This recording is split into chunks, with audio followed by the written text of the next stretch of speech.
Blackbeard is about to go after one of the ancient weapons, and what we have is a coin flip. Heads, Wano is destroyed, and tails, Fishman Island is destroyed. I picked tails for Fishman Island because all of the mermaids have tails. But no matter which catastrophic event occurs, this will bring Blackbeard to within a cherry pie's distance of finally enacting his ultimate ambition, which is to create the Age of Darkness. So ages are a very interesting concept in One Piece, mostly because they're quite vague and yet also universally known and recognized.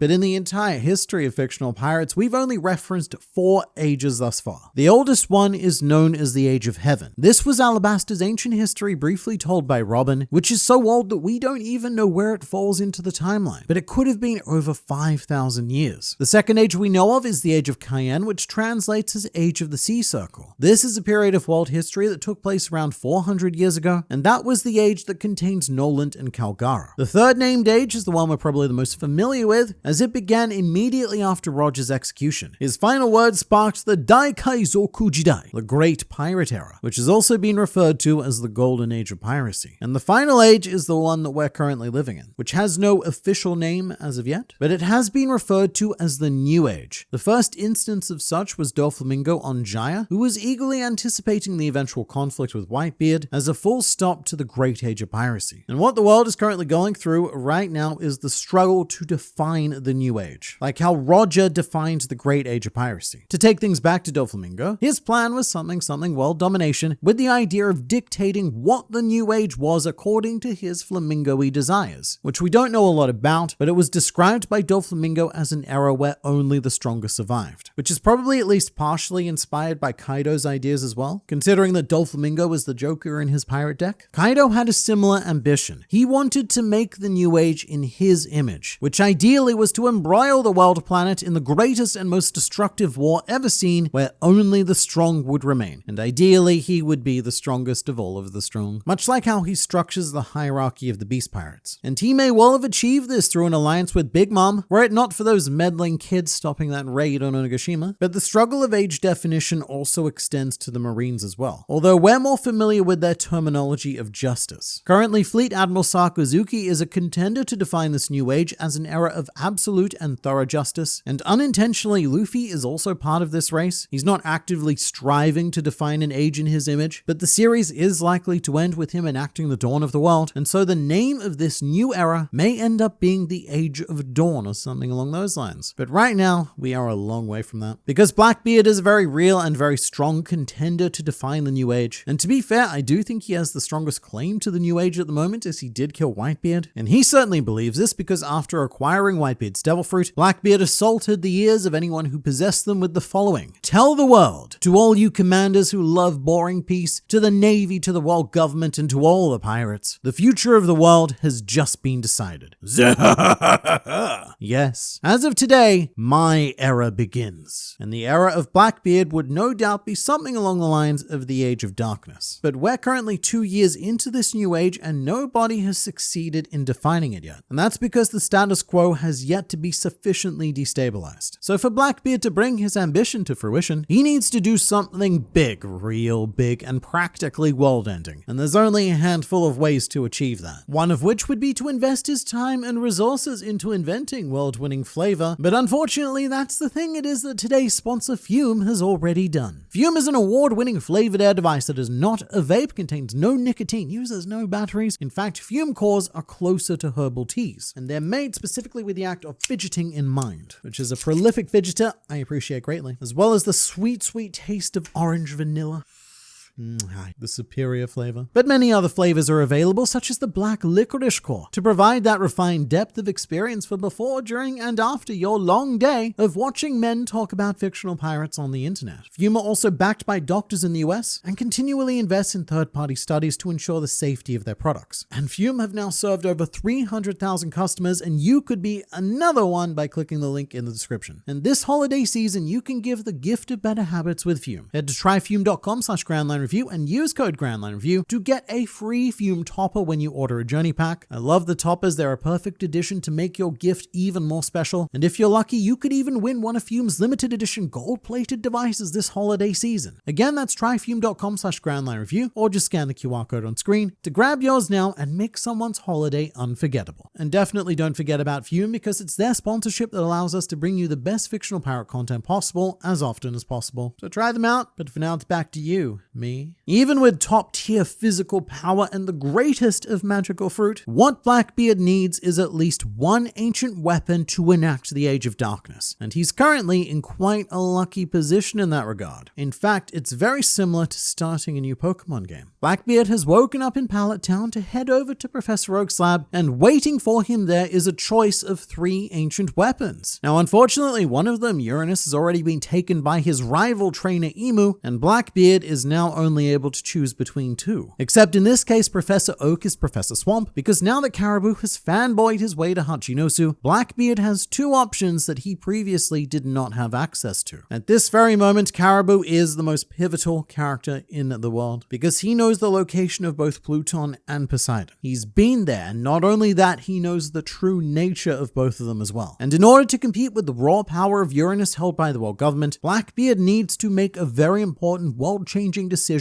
right here, because both Pluton and Poseidon are extremely vulnerable and waiting to be seized by whichever handsome pirate manages to find them first. And when it comes down to it, Caribou actually joining the Blackbeard pirates is a pretty useless plot point unless one of 2 things happen. Thing number the first, Blackbeard attacks Wano to take Pluton, or thing number 2, Blackbeard attacks Fishman Island to take Poseidon. Because as much as I love Swamp Nakama, his decade-plus character arc doesn't amount to a whole lot if the information he possesses isn't put to use. So which is the most reasonable decision? To this, I would say that Wano sticks out pretty immediately. There's a couple of good reasons why Blackbeard would choose to target Pluton on Wano. The first is that Wano is very close to Hachinosu, significantly closer to Fishman Island, and even if the borders are still up, it is much easier to access. Going up the waterfall is far less treacherous than trying to ride the deep sea currents. And the Blackbeard pirates also have a crew member who can teleport people over a currently unknown but definitely very large distance. So there may not even be a need to sail up the waterfall at all. And Shanks himself, who we generally agree is quite clever, also thought that Wano was Blackbeard's next most logical target. Shanks expected Blackbeard to be on the Wano shortly after Luffy defeated Kaido. That's almost certainly why the Red Hair pirates were sailing nearby just in case, ready to intercept Blackbeard and put a halt to his nefarious ideals. But that didn't happen, which is interesting because up until recently, Wano was a compulsory excursion for anyone wanting to become the Pirate King, because it was very common knowledge that Kaido had one of the road poneglyphs. So I do think it's very logical for Shanks to assume that Blackbeard would have taken the opportunity to retrieve that mystery cube after Kaido's defeat. But another reason for Shanks' deduction may be because he assumed, or at least thought there was a possibility, that Blackbeard already knew about Pluton. Either way, Blackbeard being on Wano is a bad combination. However, Blackbeard didn't end up taking this opportunity, which is quite lucky because as it turns out, he did not fall into the red-headed trap. Instead, he took a much simpler path, waiting for Trafalgar Law near Winter Island, and fought a much easier battle to acquire Law's 2 road poneglyph rubbings. Really can't argue with the results of that, but it's likely that Blackbeard did not know about Pluton. Not at the time. But would his plan change now that he does? I'm honestly not sure if it would, because narratively, it would feel a bit meh. We spent 4 very real-world years liberating Wano, and if Blackbeard was to attack, then the first thing to happen after the Straw Hats left the country would be it immediately coming under command of another emperor. It just doesn't feel like the right move. Although I can't deny the vision of Blackbeard using Whitebeard's Devil Fruit to forcibly break the borders of Wano is a pretty epic mental image. And whilst the samurai are very powersome, I do think that they would fall to the full force of the Blackbeard pirates. Because really, all it took was one Marine Admiral to threaten the entire country, and Blackbeard, quite handily, has one of those, as well as many other strong beings as well. I do feel like this opportunity has probably passed though. I think that Shanks expecting Blackbeard to show up and then him not doing that tells us that Blackbeard's focus is elsewhere, and that we should be very, very afraid for the fate of Fishman Island. When Shirahoshi was revealed to possess the power of Poseidon, this came with a warning. If the rest of the world caught wind of this secret, everything would be thrown into chaos. Powerful forces would seek out the princess's power, both pirates and government alike, which made it clear that at some point someone is gonna go after Shirahoshi, and all of our pieces currently point to that individual being Blackbeard. Lafitte is currently currently at the headquarters of Deep-Sea Current who meet, one of the underworld emperors whose specialty is transportation. And his epithet isn't just some lovely sounding title, it actually refers to something we've already referred to in this video, which are the incredibly dangerous deep-sea currents of the One Piece world, which are used by various ne'er-do-wells to operate naughty businesses and transport armies outside of world government control. But the key thing is that the only way you can reach Fishman Island is by going through these deep-sea currents, which we have seen the Straw Hats do, and without their frankly absurd abilities,